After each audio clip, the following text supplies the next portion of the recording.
Yo, what's good? Got a quick market recap today. I don't know where my headphones are, like my wired ones. I swore I had them yesterday.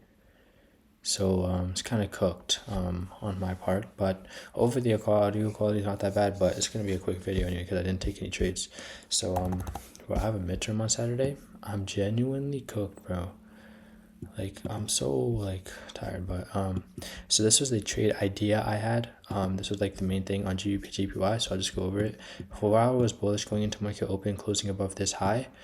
So looking for potential longs by taking out the lows. The lows that I was focused on were London lows and then maybe even Asian highs, as they were both pretty close to each other, and we also did have this 1 hour fair value gap in between, so that looked very promising for me. Now, going into market open, we opened in between London high and London low, and there wasn't really too much of an idea in my mind that I was going to be able to take a trade, which was good. But then once we started seeing like the move down, I was starting to get a bit like how do you say it, like predictive or like hopeful that I'll be able to take a trade, and that's not a good idea. It's like it'll make me not objective and make me more of an active participant. But we got into the London lows. Ideally, I want to see the absolute low get taken. This was a 1 hour low. It would have been nice if we took that out, and that would have been a more like interaction with the 1 hour for value gap, and all that would have looked pretty nice, but we never ended up doing that at market open. We started having a reaction to the upside. We had this fair value gap. This was the only thing that could show a market structure shift, a potential market structure shift, but we never ended up inversing it. We just ended up respecting it and then consolidating for a bit more. This was a pretty nice retrace into equilibrium. We did have a lot of wick work, but this did retrace into equilibrium quite nicely, but we just didn't confirm 5-minute bullish, so that's why I wasn't really looking at that. We ended up breaking structure here, but with this respect of the fair value gap, I honestly want to see this get inverse and then see maybe continuation for a better entry, and then maybe be able to target something higher. We also did have this fair value gap here, but I didn't want to get too caught up in the fair value gaps. Like I don't want to like place everything like high significance, but just because like I didn't want to enter directly into a fair value gap because I feel like that's like not the best kind of trade to take. So with this one, once we broke structure, I was like, yo, if we can inverse this fair value gap and then see continuation, I'll be able to enter off that. But we ended up pushing higher and higher. We never ended up inversing this gap. We came all the way up here after inversing it, and then we just kept on pushing higher. And then at this point, I'm like, bro, can you just inverse that gap as well? But yeah, man, so I was looking for continuation or anything like that, but we ended up not doing that, bro. We just kept on consolidating up and down. It's a good thing that I didn't enter because I have no idea what happened here. It was at 8 a.m. There was no news today as well. Where's the freaking Forex Factory? Do I not have Safari open right now? Yo, this is genuinely cooked, bro.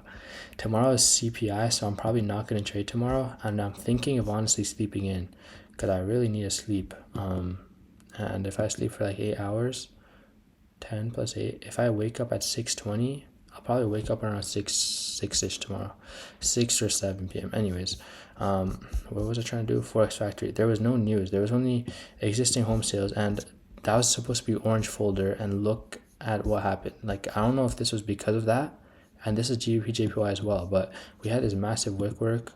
EURUSD didn't have, so it's probably not because of that news event that caused this big event, this big move. But it's like still like I'm glad that I sat out. Honestly, it wasn't really moving with clear direction. I wasn't confident, and I was like, honestly, like after thinking about it, I was looking for reasons to take a trade rather than looking reasons to not take a trade. I was trying to force myself into the markets, and I was trying to find reasons for me to take a trade, which is like the wrong thing. With EURUSD, 4 hour was bearish and was more focused on the London high and Asian high. We opened right here. We like at this point, like going into market open, it was like, yo, there's no way. But we ended up having some drastic moves to the upside, coming into the London high and ended up taking it out. But we had to like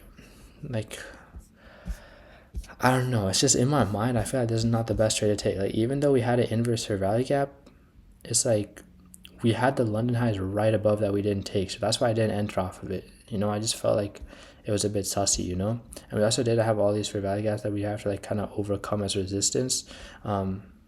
and that's just kind of the reason I didn't take that trade. It just didn't feel like the right trade to take, and it didn't feel like a high quality setup. So that's why I sat out of it, and it's honestly good that I sat out of it because I would have gotten stopped out.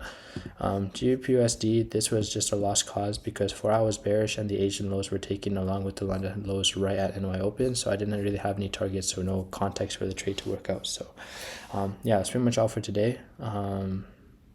Yeah, pretty quick, bro. Bro, I need to find my headphones, bro. I swear I had them yesterday. I maybe made the TikTok yesterday too. But I don't know.